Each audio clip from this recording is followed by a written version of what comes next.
Coming up next on Twitch this week in computer hardware, AMD's HD 6990, the fastest GPU ever, at least this week, is leaked. Will the USB 3.0 spec change Tegra 3 ARM systems for home hardware hacking and help with eye strain with that new monitor? Coming up next on Twitch. Netcasts you love. From people you trust. This is Twitch. Bandwidth for Twitch is provided by Cachefly at CACHEFLY.com. This is Twitch This Week in Computer Hardware, episode 104, recorded January 27th, 2011. Too many cores. This episode of This Week in Computer Hardware is brought to you by Squarespace.com, the fast and easy way to publish a high-quality website or blog. For a free 14-day trial, go to squarespace.com/twitch. And by MailRoute. Businesses of every size use MailRoute. 1 user, 50,000 users, it doesn't matter. MailRoute will protect you from spam and viruses, simplify your life, and make your email usable again. Visit mailroute.info for more details. Good evening, everyone, and welcome to Twitch This Week in Computer Hardware. I am Patrick Norton, joined as always by the ever-vigilant and apparently brightly lit Ryan Shrout. How you doing, man?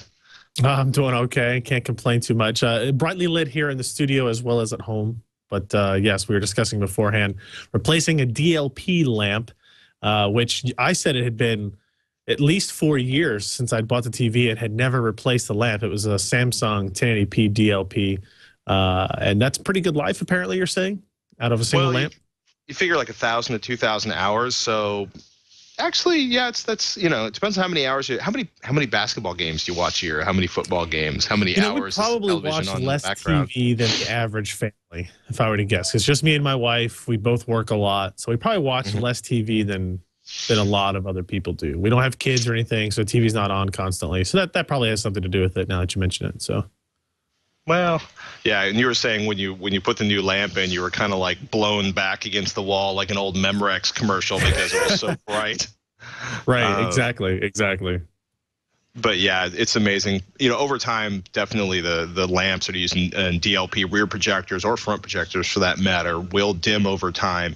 And when you replace it, they can sometimes be shockingly bright compared to what you've gotten used to over the past couple of years. So I think that's all it was. We're going to give it some time and see where it kind of settles in after several days of viewing time, and we'll go from there.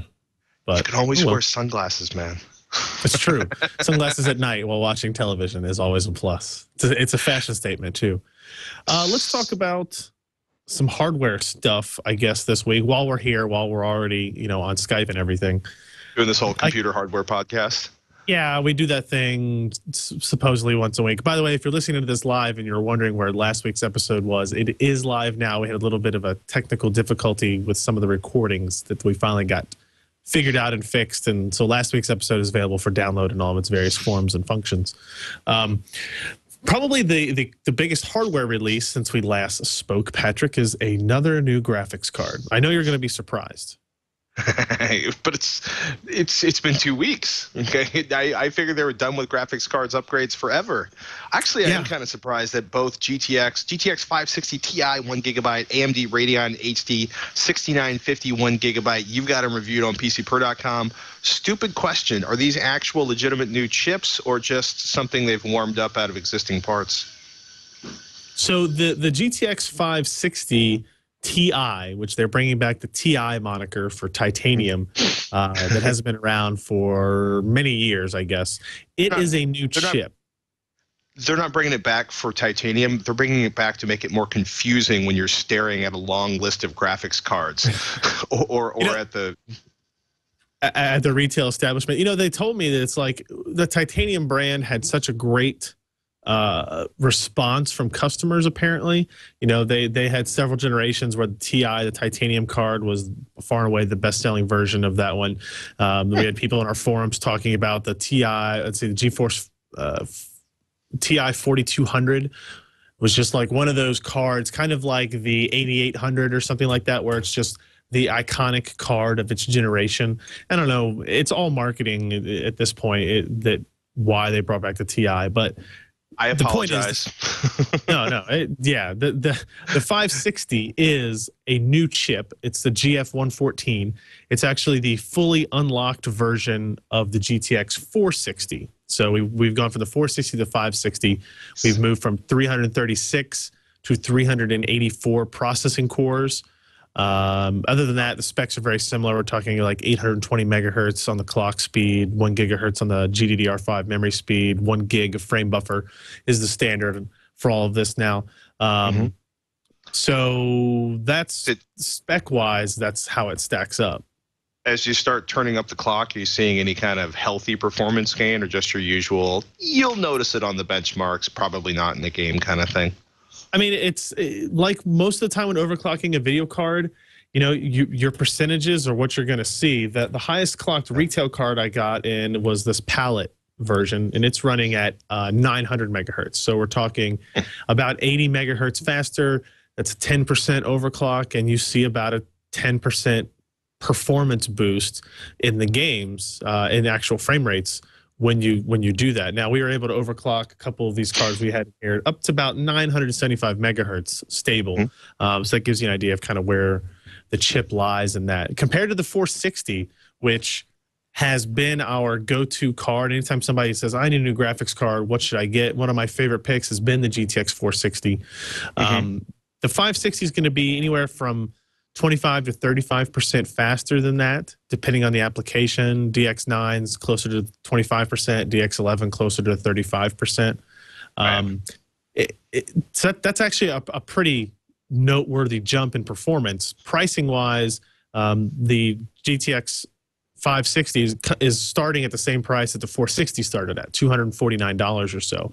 But if you look at where the 460 is today, you can get those for like $180 or so, the 1 gigabyte model. So that it's kind of still a toss up in my mind whether or not I would recommend the 460 to the 560 to the quote blanket customer, right? The guy who's just asking what video card should I get. We can say though that the people who will like this one the least are the people who bought a 460 2 weeks ago or last week. Well, yeah, that's true. You know, especially if you paid like. We had a question on a different show on our PC Perspective podcast yesterday about somebody who's looking to buy a 460 overclocked model that was selling for $229. And even overclocked, it wasn't as fast as some of these $249 cards that have higher clock speeds and more CUDA processors, more shader processors. So it kind of makes sense, you know, either go for the cheapest 1 gigabyte GTX 460 you can buy, or look at the cheapest GTX 560s. When you get into that overclocked 460 price range, you might as well step up to the high shader count 560s. So, I mean, shader count still seems to be like CUDA core shader count still seems to be sort of the overall, the biggest gain you can make is by jumping up. If you have a choice between like the same chip with, you know, overclocking it or another chip that's got more cores, you definitely want to go for the more cores, right? Yeah. Not that unless quite that simple.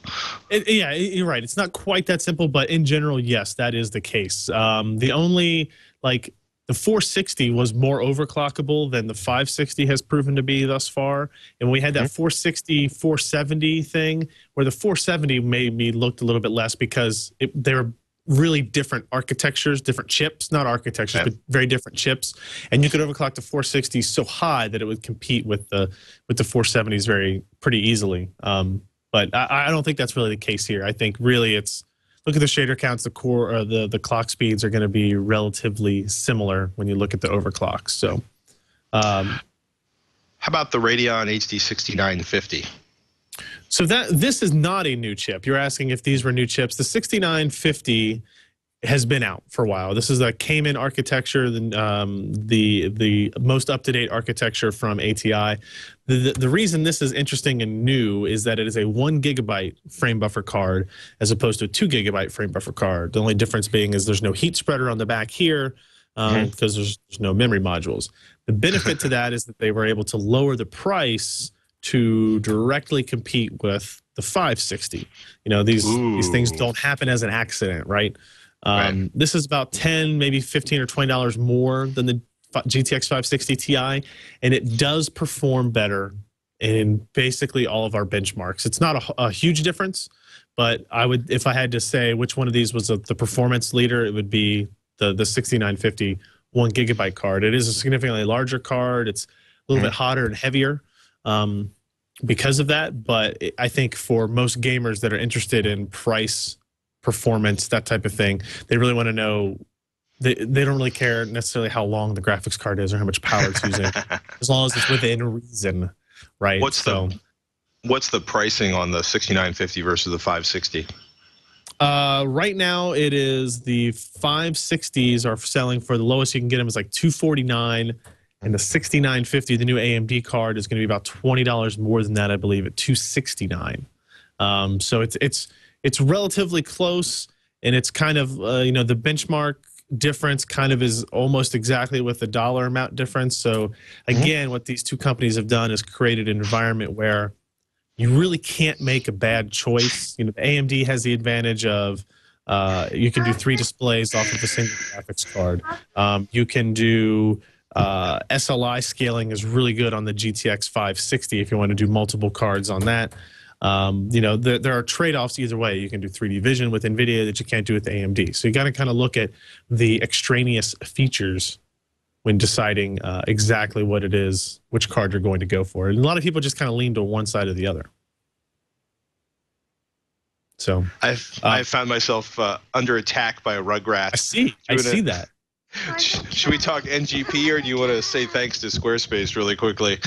We'll say thanks to Squarespace, who is the first of today's sponsor. Squarespace.com is the fast and easy way to publish a high-quality website or blog. They have an easy-to-use user interface for creating and managing a website or blog. Say you want to write about technology or video cards or ARM processors or something like that. It's easy to set up and work your way into the business, so to speak.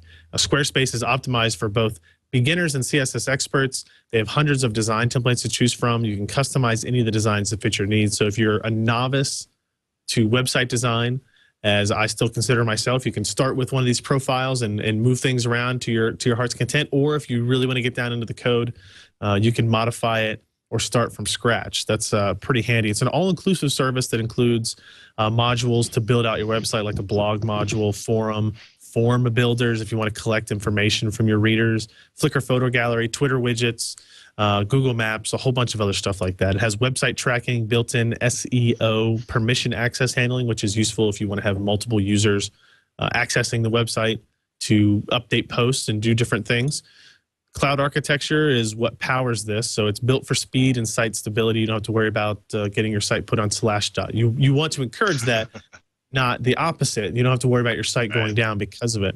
It has we already talked about like the Ajax interface. You can basically move blocks of data around on the website without having to know a lot of coding or any coding, really. They have an iPhone app so you can log in and update your website quickly and easily when you're on the go.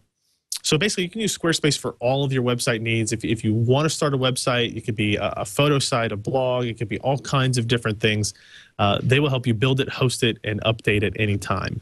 For a free 14-day trial, all you have to do is go to squarespace.com, sign up for a free account. There's no credit card required for this. Just try it out, build your website. You get 2 weeks to test it out, see if you like it. And I think you will like what you find there. That's actually go to squarespace.com/twitch. Sign up for the 14-day free trial, and we thank them for their support this week in computer hardware. Woohoo! Yeah, Indeed. they do some amazing stuff. Can I say something cruel and heartless before we talk about the next generation PlayStation Portable?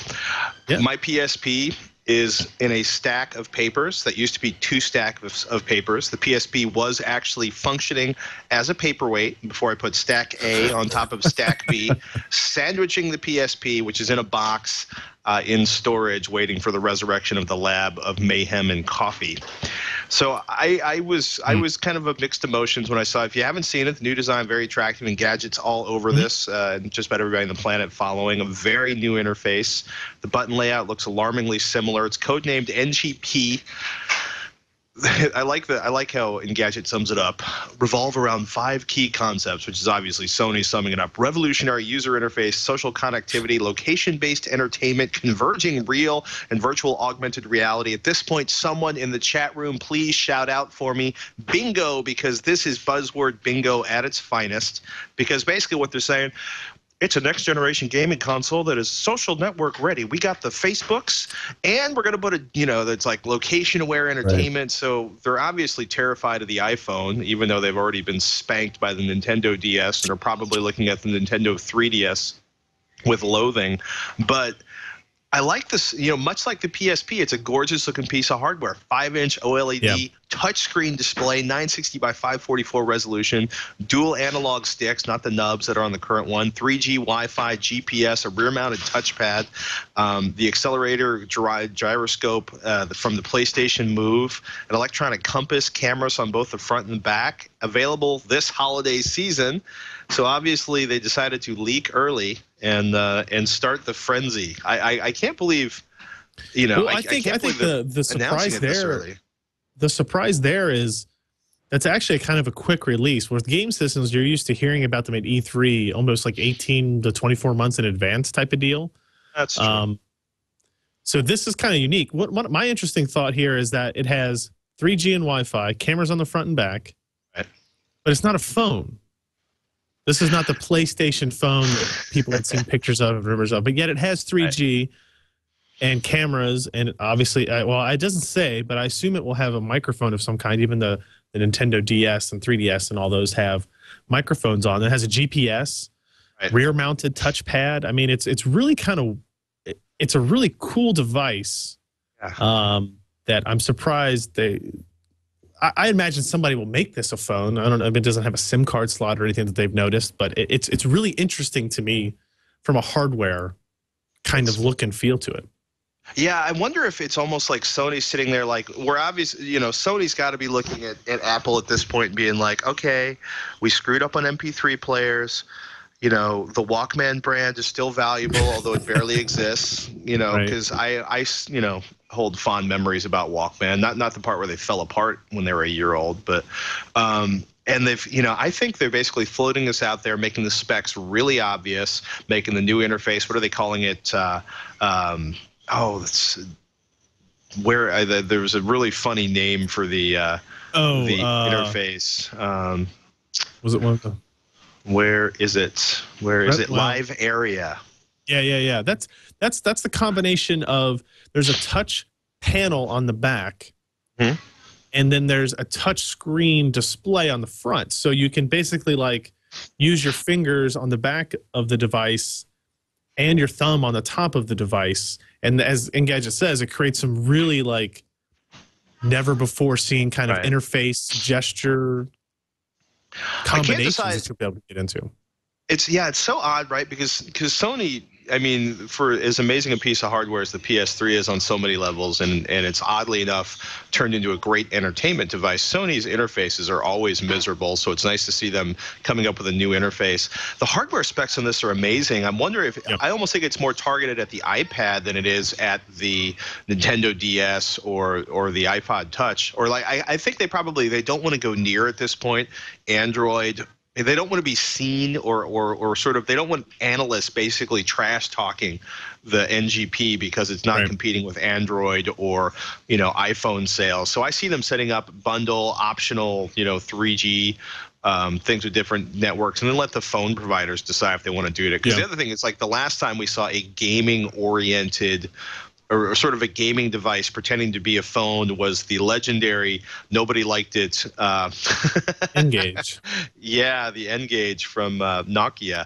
And that was a really fun device on a lot of levels, but it got absolutely crushed in the retail market. So I think, I think they want 3G because they want to be competitive with the iPad 3G and the slew of touchscreens that are coming out this spring through the rest of this year. Apparently, there's a great Popular Mechanics article. We were talking about it. You got $200,000, you can bring a touchpad to market. So at this point, I think Sony's just trying to be competitive on sort of the tech specs and trying to avoid being lumped in with Android phones and iPhones. I don't know. The hardware the hardware that it's based on, the NGP as they call it, is an ARM Cortex A9 quad-core part. This is the first product that's been announced with an ARM-based quad-core processor. Now, it's not released or anything like that, so there's still a chance that NVIDIA or somebody else could release a processor that will be in a product before this. But this is the first quad-core, both CPU and a quad-core GPU on a single die in this product. And there was an interesting quote that John Carmack posted today on his Twitter feed. If you don't follow him, he always has the most kind of technically geekish, archaic comments that most of them go way over his comments. Right, they're about how pointers associate with different data types in some API that he's working on. His username is id_AA_Carmack. The AA stands for Armadillo Aerospace, which is his rocket company that he also runs. He says, he just said simply, low-level APIs will allow the Sony NGP to perform about a generation beyond smartphones with comparable specs. He doesn't give any background on why he thinks that, but it's John Carmack, so you kind of assume he knows what he's talking about. He's done a lot of iPhone development, iPhone 4 development, so he knows what he's talking about. He's basically saying that the hardware on the Sony NGP, even though it might match what other cell phones will have this coming Christmas, will be about a generation beyond because of the direct access APIs. That probably means it's more difficult to program for, but in terms of processing power, it will still be a generation ahead. Now we'll see. I mean, PlayStation, the PSP when it first came out was probably a half a dozen generations ahead of whatever the cell phones were going at that time, right? So we'll see if that's enough to keep the Sony Porsche. Did they call it the PlayStation Portable 2? They never really did they? Is it? No, they seem to be pretty dead set on referring to it as the NGP and not talking too much about it. I think on some level they're probably trying to distance them, having sort of gotten roundly thrashed by the Nintendo DS as compared to the PSP. I suspect they're trying to figure out another name or something that ties in more with the PS3. I mean, that was one of the things, like when the PS3 came out, as coders were looking at this, and I talked to some people and they're like, we're going to do amazing things in about a year or 18 months. Right now, they just talked about like the Xbox 360 was designed with a whole bunch of people who programmed, and they're like the PS3, we got this radical new architecture and this really horrendous set of tools to work with. And you know, about a year, 18 months into it, all of a sudden there was this leap in sort of video quality of the stuff coming out on the PS3. I'm really curious to see how this does, because for me, like, I look at this and I'm like, this would be an awesome portable movie device. And I'm like, you know what? It's not, the screen's not that much bigger than my iPhone, and it's a heck of a lot smaller than my iPad, you know, and there's a dog's breakfast of like 7 and 10-inch, you know, Android and Windows mobiles, or I should say Windows 7 devices coming out. So I'm really curious to see that. I mean, you know, they'll have gaming performance. They'll obviously they have great relationships with game developers. Man, yeah, I don't know. I'm a little underwhelmed, because like it'll be interesting to see, because as soon as the Nintendo 3DS was announced, people were talking about it in my office left and right. People who had basically lived on Nintendo Game Boys and DSs from like when they were zygotes all the way through college, and then they were already getting excited about the Nintendo 3DS, and I just don't see that level of loyalty or enthusiasm coming from the PSP crew. I could be wrong. AMD HD 6990 accidentally shows up in Asia. What does that mean? Nothing really accidentally ever happens, I guess, like this. But they were at apparently there was an event, I believe in Japan, the Asia Pacific Fusion Tech Day gathering, which is an AMD kind of run event. It's supposed to be for software developers to communicate with AMD and learn from AMD how to program and write apps for the Fusion APUs, those CPU GPU combinations, which is very important to the future of what we're going to do in computers. Well, apparently one of their executives was on stage and was holding up a graphics card as a demonstration of here's a high-end GPU, and we're going to eventually take all this power down to these CPUs. what he was holding up, though, was a graphics card that nobody had ever really seen before. He didn't, I don't think, officially call it anything. But if you look at the photos on Engadget or 4gamer.net, it is very obviously, it's a dual GPU graphics card. There's a picture that shows the back of it. It has 2 bracket plates for dual GPUs. It's a very long video card. It has an 8-pin and a 6-pin power connector. It has 4 mini DisplayPort outputs and a single dual-link DVI output. The fan is in a very odd spot. It's right in the dead center, which is probably because there are GPUs on either side of it, and it's just kind of circulating air both out the back and out the front of the card. So everybody assumes, and I think we have basically confirmed, is this is the HD 6990 we've been told about since the 6800s really officially were launched. Should be available sometime in Q1. It's going to be the fastest video card that exists, but it's also probably going to be one of the most expensive graphics cards we've ever seen. And as go ahead. Oh, I was going to say I love the first picture of the AMD exec up at the top, the 4gamer.net photo up at the top of Engadget.com's article. It's like, look at that face. Like, it's a little, if you can see sort of the non-scrunched up for TriCaster version of that picture, the look on his face is like, suck it, NVIDIA. Look what we got coming. Like, you know what I mean? Like, this is classic graphics card one-upmanship. Yeah. I don't know if they expect to sell a whole lot of them. It will be very impressive. No idea what the hardware will be exactly. I assume what we're going to see is probably a pair of 6950 GPUs, maybe a little bit downclocked 6950 GPUs. And as the Engadget post concludes, now, when is Crysis 2 actually coming out? Because those this are the card titles will actually run it. Yeah, indeed. Oh, my goodness. Now, speaking of quad-core ARM processors, there were some other news in that field this week, and leaked slides of the NVIDIA Tegra roadmap. They have Tegra 2 as the product that we saw at CES. We saw tablets and phones and all this type of stuff based on. There is a Tegra 2 3D or 2.5 or whatever, however they're going to call it this way. And it's almost similar. It's still a dual-core processor, a little bit higher clock speed, 1.2 gigahertz instead of 1 gigahertz. Dual-core 3D display, so this might help. I don't know if we're going to see other screens, kind of like the Nintendo 3DS. I mean, is that even something that you're interested in? Did you actually get to see the 3DS when you were at CES? I didn't get a chance to get near it because every time I got anywhere where I might have a chance to get near it, there were 42,000 people in front of it, sort of holding it up and being like, you know what I mean? Like, yeah, you would always. I kept hearing about it, but couldn't actually get to it while I was at. I was actually kind of excited about it because so many people I know love Nintendo DS and were just absolutely like, actually didn't expect it, but look at it, and you'd see this sort of happy kind of like Mario face thing going on with people. I was just more shocked. I was just thinking about the Tegra 3 and the fact that NVIDIA is I think NVIDIA is just doing the classic making up for, like, Tegra 1 didn't work out so well. Tegra 2, man, we're going to make it stick. And Tegra 3, man, I want to know what the power consumption is going to be on a quad-core Cortex-X and the A9 and that's GPU. The question with the new NGP too, right? They're both quad-core Cortex A9 parts. NVIDIA's slide here says up to 1.5 gigahertz, up to, meaning, it could be anywhere. They didn't really say in the Sony release. But they're still targeting tablets and phones. So you got to think that we're going to get the same battery life at the worst case scenario, and hopefully better battery life than what we're getting on our smartphones today.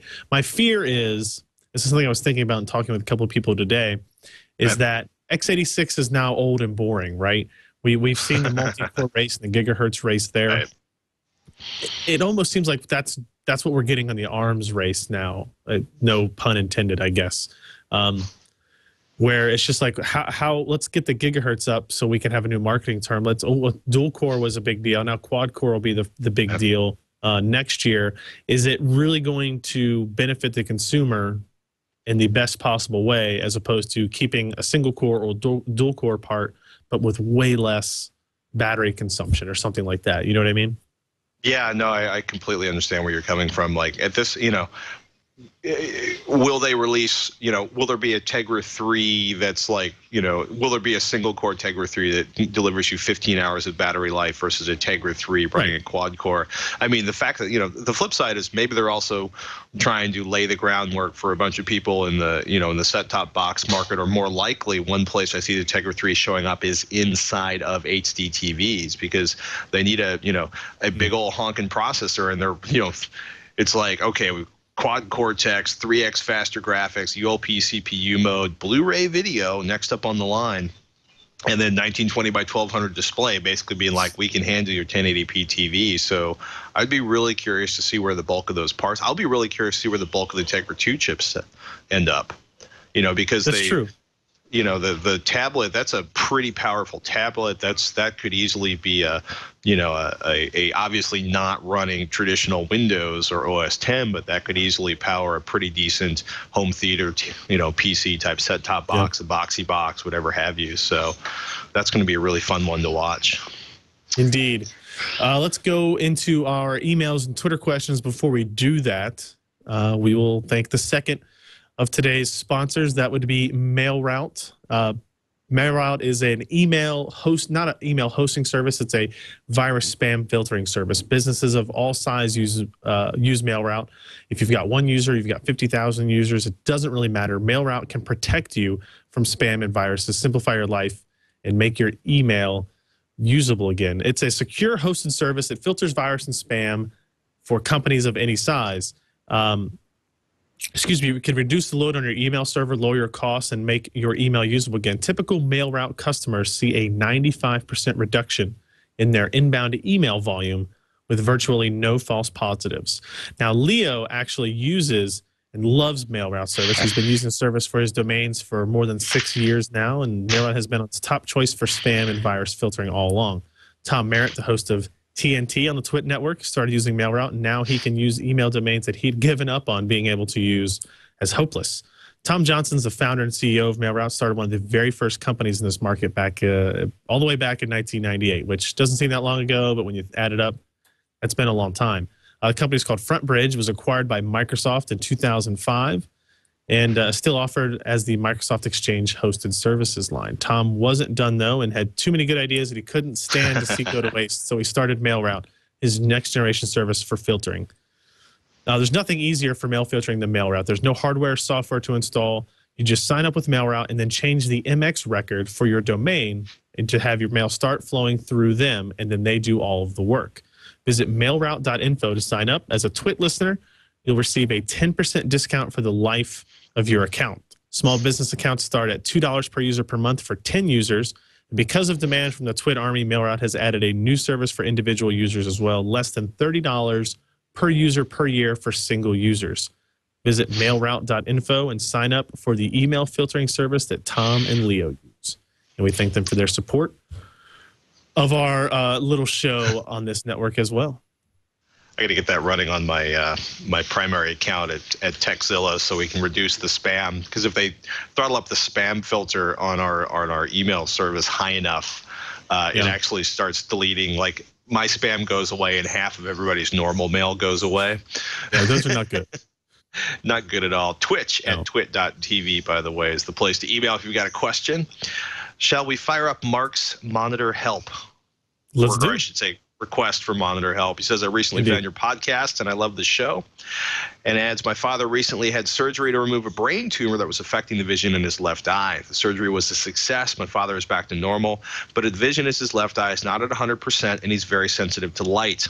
This has made using a computer difficult for him, primarily the brightness and glare of the monitor. I've made some adjustments to his monitor, reducing the brightness, and that has helped some. I'm wondering if an anti-glare monitor filter might help, and or a larger monitor with better resolution. He currently has a 17-inch LCD Dell display and a 7-year-old PC with a low-end video card of similar vintage. Thanks for your help.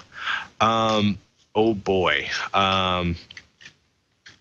Yeah, I'm tempted to say there's a whole lot of stuff you might want to take a look at. For obviously adjusting the monitor, adjusting the brightness down, playing around with the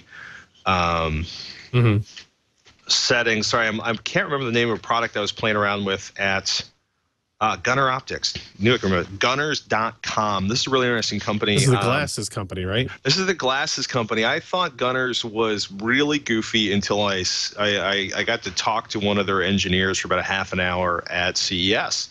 And I'm actually going to get a pair of these in, try them out, because they do a whole bunch of stuff. They're basically, filtering the light. They're trying to deal with reflectivity, but also a lot of what they deal with is a big thing for the people that are designing stuff at Gunner is correcting the fact that our eyes are supposed to focus at about 20-25 feet out.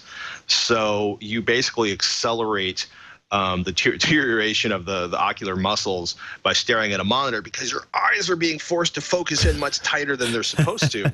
So they actually sort of refract the image a little bit, so your eyes kind of, when the glasses are on, your eyes are focusing kind of out here rather than in here. I exaggerate greatly, but right. I would think you can do those. I'm pretty sure you can do prescription versions of those. Gunner Optics might be worth talking to. I would say upgrading a monitor is probably a pretty good idea if you're willing to spend the time to configure the monitor so that your father can still see the icons and be happy. The refresh rate isn't going to change. That's not going to help him, which some people find tiring about old CRT monitors. Mm-hmm. But finding a relatively new monitor that's got a good, because the coatings on the monitors are so much better, and they have, there used to be a lot of shiny LCD flat panels out there, and you don't really run into that as well. On notebooks, you run into it, which is really irritating. But a decent basic monitor might help out. Making sure the background is adjusted to black rather than something bright and shocking. I've noticed helps out because I get ice. If I use a black background, I get a lot less eye strain over time.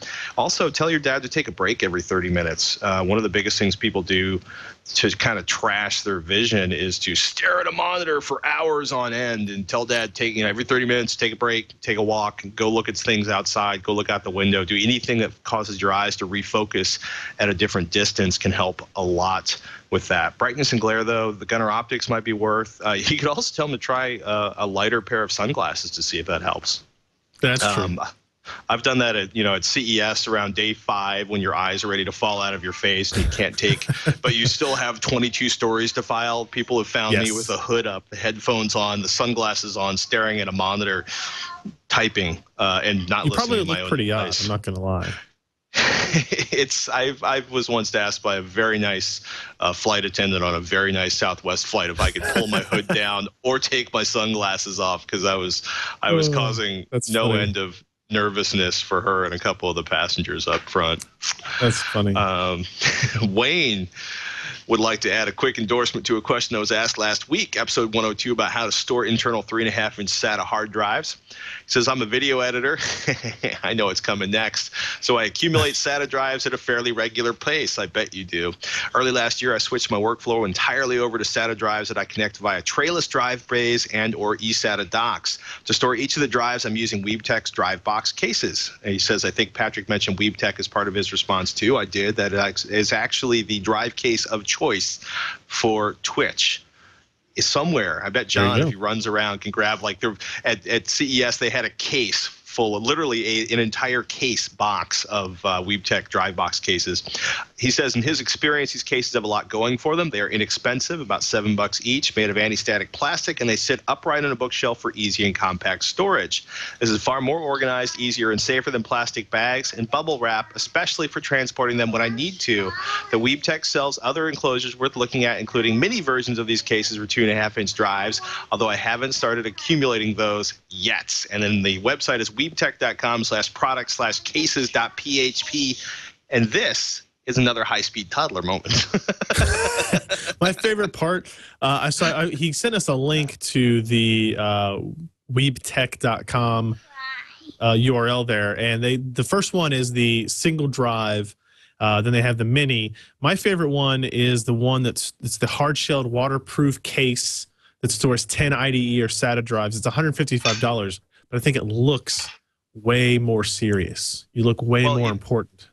I was. If you want to have some fun, if you haven't been up on the Pelican Case website in a while, go to the Pelican Case website, because there are military applications. They basically are doing custom Pelican cases for military applications. My personal favorite is essentially like, the classic roller drawer toolbox. They have a Pelican Case that is a giant Pelican Case roller drawer toolbox.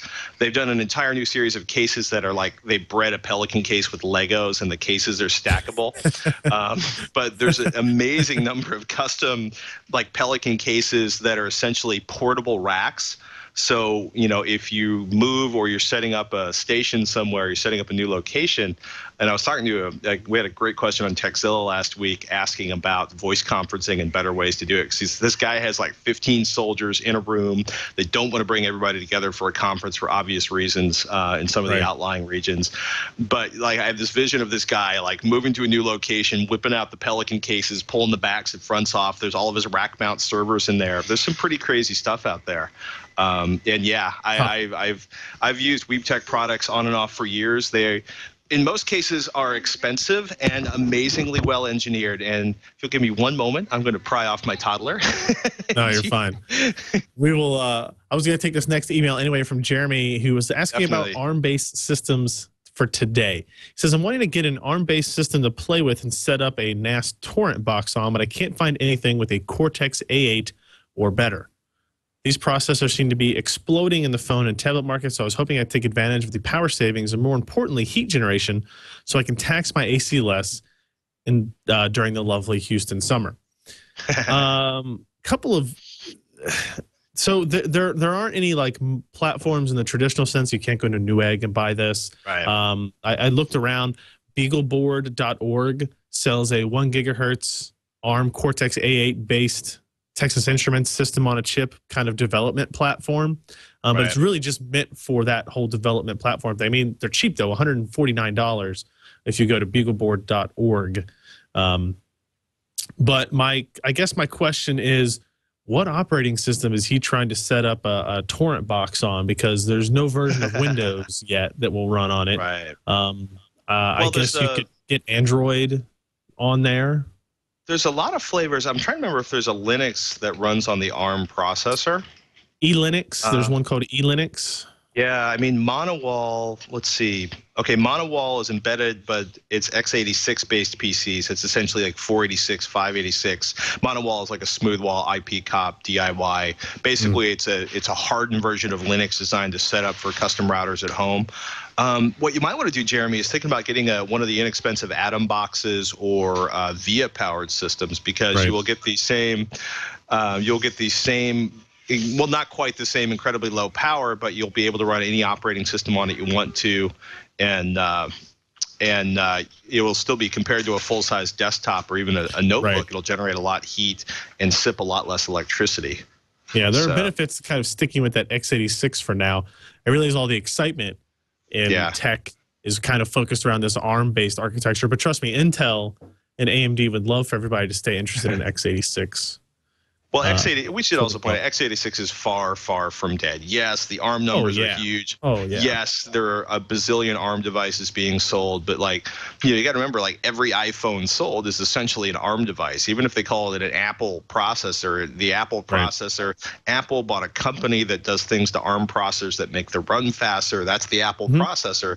A lot of the stuff that runs ARM and ARM itself, until that Windows version is released, or unless you want to play around one of the Linux versions, I don't think there's a BSD version on ARM. I expect a flood of email on that one.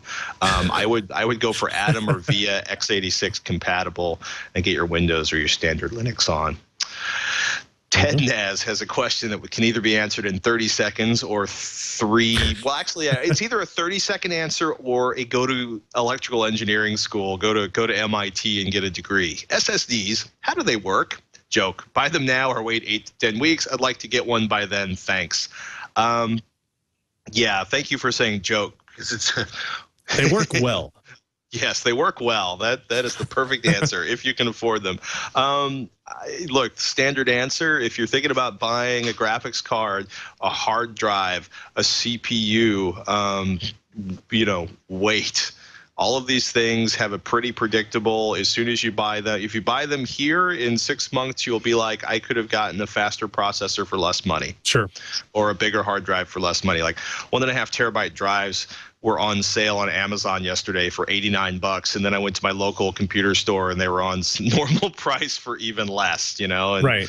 It's like the question we got a couple, 3-4 weeks ago that says, hey, I'm going to build a computer, but I can only afford like one part every couple of weeks. I'm going to order it and collect the parts as we go. And we said, no, save your money. And then when you're actually going to build the system, you'll get more performance for your dollar if you just wait till that last minute. Same thing here. If he's not going to use it for 8 weeks, then obviously wait 8 weeks before you buy. But if you want to use it today, I mean, yes, in 8 to 10 weeks, prices will probably be lower. There will probably be new products out. But that's, as you said, the story with every component that we could really get into there. So yeah, it's pretty consistent. Yep. We got another Twitter message here from Avid Editor. Says, I have a Galaxy GeForce GTX 460, which is very noisy. Can I replace it with quieter fans? The answer is yes, you can. There are not a lot of cooler options out for the GTX 460 at this time. I actually found quite a few for the GTX 480, 470, 465. Those kind of share the same PCB design or very similar. Looks like the Zalman ZF3000N is a slightly more generic cooler for NVIDIA graphics cards. Check that out. It's like $50 though. That's kind of the complaint with when you're talking about replacing the fan on a $180 to $170 graphics card for $50. Maybe you want to think about getting a different card completely, or a second card. Now you can do SLI and deal with the noise level some. I don't know. It's all about personal preferences at that point. But Zalman makes a lot of really good aftermarket GPU coolers. I believe Thermaltake has a couple. There's not a whole lot of companies making VGA coolers at this point. Vantech has a few. I'm trying to look at the other vendors listed here on Newegg and Amazon and those guys. Zalman seems to be the dominant one. Antec, I'm seeing a couple of. Vantech, hey, they're still around. Zero Therm. I know Thermalright makes some. Now, those are going to be like really high quality, expensive ones. And, we're talking $60, $70 for a cooler. But the benefit with those is if you get the right one, you'd be able to get brackets that could work on multiple GPUs. Maybe you could take it with you when you upgrade to a 560 or something like that as well. So, yeah, you definitely replace them. Would you recommend, having done this in the past, how about hacking on a sort of a generic VGA cooler or hacking on a generic water block to water cool it? Obviously, the water block is even going to be, if you don't already have a system in place, it's even going to be more expensive because you have to go to a bunch of different things for that. But it's definitely going to be the most efficient and quietest option for you. Our storage editor at PC Perspective, Alan Malventano, I just sent him a GTX 460 that had a broken fan on it. Actually, I think it was probably this exact same card as a Galaxy GTX 460 that one of our other editors had accidentally stuck his thumb in the fan while it was spinning, and the fan blade broke off. So that tells you about his thumb a little bit. But now when it runs, it was really, really loud because the fan was off balance. So I sent that to Alan because he only water cools. I said, well, let me know what you find with water blocks and all that kind of stuff because this fan's obviously not going to be very good. So, water cooling, $160, $180 graphics card, maybe to me personally doesn't make a whole lot of sense because you could easily spend $100 on that whole configuration for that. And if you've got a GTX 580, by all means, go for it. You're going to get some overclocking potential out of it as well. So, I mean, I sort of go back and forth between water clocking and not water clocking. One of the reasons why, as soon as I start, when the GPU fan is loud and I replace it, then I hear another fan inside the system and I replace it. Then I realize the CPU fan is too loud, although that's not really an issue anymore because I basically just buy high-end coolers at this. But for $40, you can buy a 20 dB cooler, that'll let you overclock in a Core i7. But I've always laughed as you sort of as I worked my way around the machine, like, oh, wow, that other fan is really loud, and taking care of that. It's also the side effect of computing at 4 a.m. when I think, the fans are actually louder than me typing on my first generation IBM Alps keyboard. So probably they are not, but worthwhile looking into it. Yeah, not even a little bit. Want to do Final Freak and Craig Bauer talk about Sandy Bridge, or sure? Okay. So Rick Samuels, says, sorry. What is a better CPU for video/photo editing? The 6-core AMD at a great price with the new Sandy Bridge 2600K, and he says he's spending around $1,700. I assume he's building a whole new system here, and he's got $1,700 to spend.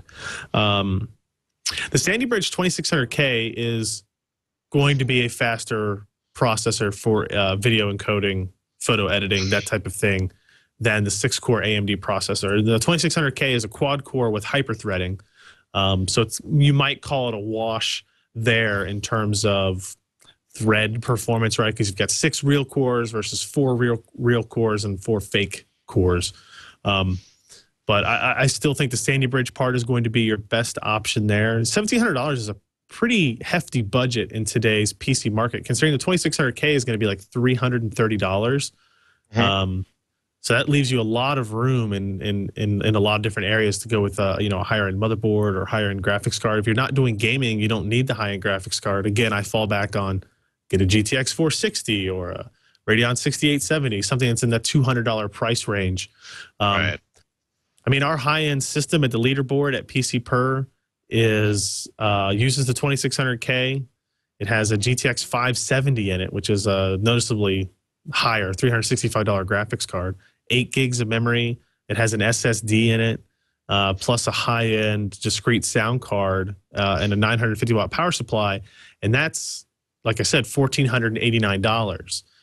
So if your budget's $1,700, if you don't need that sound card, I mean, the sound card is $80. The power supply is $150. There's a lot of things you can cut there, and you can actually save yourself some money, or get a really, really nice system using that. Not that I'm saying the AMD parts are bad, but if I were to build one today with the photo video editing in mind, it would be the i7 2600K. I like that thought. Yep. Craig Bauer writes in, we just did Craig Bauer. Mill Group writes in, what is the best media box / movie video streaming solution from PC to TV, HD, Boxy, Western D? It's like the question that will never, ever go away. Yeah, there is. Veronica put together, my co-host on Tekzilla put together a open, accessible Google spreadsheet, a Google Doc that people could add in all of the details for all the set-top boxes. And if you have a PS3 or an Xbox 360 already, you have a great HD tool for streaming video from your PC. If you have a whole lot of, MPEG-4 video or an investment in iTunes, and an Apple TV is the best. If you, are really, really interested in the Boxy interface and you want to have, access to Netflix, then the Boxy is really compelling. Roku is really great. Oh, wait, Roku is not great for streaming your video collection from your PC, right. So we can take Roku off the list, although it's a great Netflix box. The Western Digital boxes, the TV, WD TV to go. I love those boxes. They have a good interface. They have really phenomenal support for a lot of different codecs. So that's really tempting. They're pretty cheap too. But the first thing you need to do is, if you have a giant collection of video that you want a set-top box to feed to your HD TV, you need to, and this is going to vary for everybody. You need to think like, what video do I have?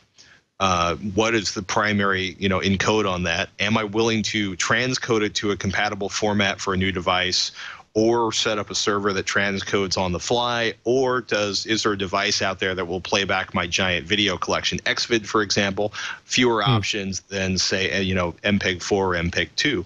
I like the Boxy box. It's not inexpensive. It's remote control, ticks me off. I'm waiting for the Netflix support. The Western Digital, their highest end box, does have support for the WD TV. The highest end WD TV does have Netflix built in. If you have a Blu-ray player, check to see whether or not your Blu-ray player will play back your video formats, because a lot of Blu-ray players and a lot of HD TVs now have the tools in them to basically they will find a DLNA server and they will play back any compatible video format or audio format. The downside is Sony, for example, has a minimal number of compatible formats. They're like, basically Sony supports the minimal number of compatible formats to get DLNA compliance, which can be another thing you run into. But you know, there are some Blu-ray players that have absolutely amazing feature sets because they will play back a whole bunch of video formats, a whole bunch of audio formats. They have Netflix built in, they have Vudu built in. So, and they're getting cheap. You know, a $100 Blu-ray player is pretty common these days with a pretty robust feature set. So I would say figure out what the majority of your files in are encoded in, then look for a box that will play those devices. But yeah, I like the Western Digital devices. I like the Boxy box. I like a lot of the stuff. I want the Boxy box to have the support for Netflix and other tools. So I really enjoy Netflix. If you don't care about Netflix, then it's less of an issue for you, Mill Group. And should we close on some FUD? Sure, let's do that. DBNM Twitter's in. People are saying USB 3 isn't finished and could change. If it does change, what happens to the stuff already in use? You know, unlike my understanding is that USB 3.0 is done, baked, and unlike 802.11n, which went through 32 iterations over 3 or 4 years, I exaggerate for effect. But my understanding is that USB 3.0 is a solid set and don't have to worry about its spec. Am I terribly wrong about that? No, my understanding is that as well. I think the confusion comes from is the fact that there is still only one certified USB 3.0 controller available now. It's the NEC something. I can't remember right now. And that there haven't been any other competing chips officially certified by USB 3. There's been a couple of USB 3 hub chips certified, but no controller chips. And that, I think, is what's caused the confusion. It's not going to change anything. Any of the devices you have, any of the motherboards you have or controller cards you have are still going to completely support USB 3.0. And in fact, what I'm hearing rumors of is probably next month in February, we'll have at least two other controller chips officially certified by USB spec. So we'll actually see prices come down and probably more adoption, different performance metrics. There were some ECS motherboards that for the Sandy Bridge platform that use a different USB controller before it was officially certified. That was 20, 30 megabytes per 20 or 30 megabytes faster on the reads and writes than the NEC controller. And that's the kind of competition we want to see. But no, I wouldn't. I'd say this is definitely some FUD. Don't worry about it. If anybody's telling you that if you buy a USB 3 accessory today, it won't work in a couple of months, they are probably wrong. Surely wrong. So, for what it's worth, you know, given that Ryan has 22 monitors within 5 yards of him, and you know, I can basically reach around and come up with giant piles of hardware, especially hard drives within the surrounding 3 or 4 feet. You know, yet another Western Digital product in my life. My books, because everybody should back everything up 3 times. Both Ryan and I have heavily invested in USB 3.0 with absolutely no interest in having to upgrade the hardware at a later date to anything other than USB 5 or 6. Even Drobo has a USB 3.0 version out. So if Drobo's got it, it's got to be set in stone. Folks, we love your questions. Email us at twitch@twit.tv. Follow us on Twitter at Ryan Shrout or at Patrick Norton. What's coming up on PC Per this week? I should say PCPer.com. PCPer.com. We have we're going to have hopefully tonight, maybe tomorrow, both a video review and a written review of the handful of GTX 560 retail graphics cards. We are working on a much requested article that kind of compares a 9800 GTX going way back in GPU generations. How does it compare to a 460, a 560, a Radeon 6870? What would you get if you are still running a 9800 GTX and looking to upgrade to one of the more modern cards? That's something hopefully we'll have up, if not over the weekend, early next week. Very cool. On Techzilla this week, we're going to show you winter gloves you can actually use with your iPhone or Android. Basically, winter gloves that work with a touchscreen, which is great. I have a picture of a friend of mine who has another 20 inches of snow in his front yard in Jersey. Teach you how to block Facebook at the router so your students don't flunk out of school. And we crack open an iPhone 4, show you the guts, and put on a wooden iPhone back, which is much easier than you think. I also say nasty things about Apple's pentalobe screws. Actually, Veronica does. I just like the name of them. I know that they're paying the butt for everybody. But the name is kind of cool. Yeah. I think that, I don't know if Apple called them pentalobe or that's what the iFixit guys started calling them. Yeah. In any case, another Twitch. I can't say that. That's Leo's line. Twitch is up for this week. We will see you next week. Same bat time, same bat channel. I'm Patrick Norton. I'm Ryan Shrout. Thanks so much for watching us on Twitch.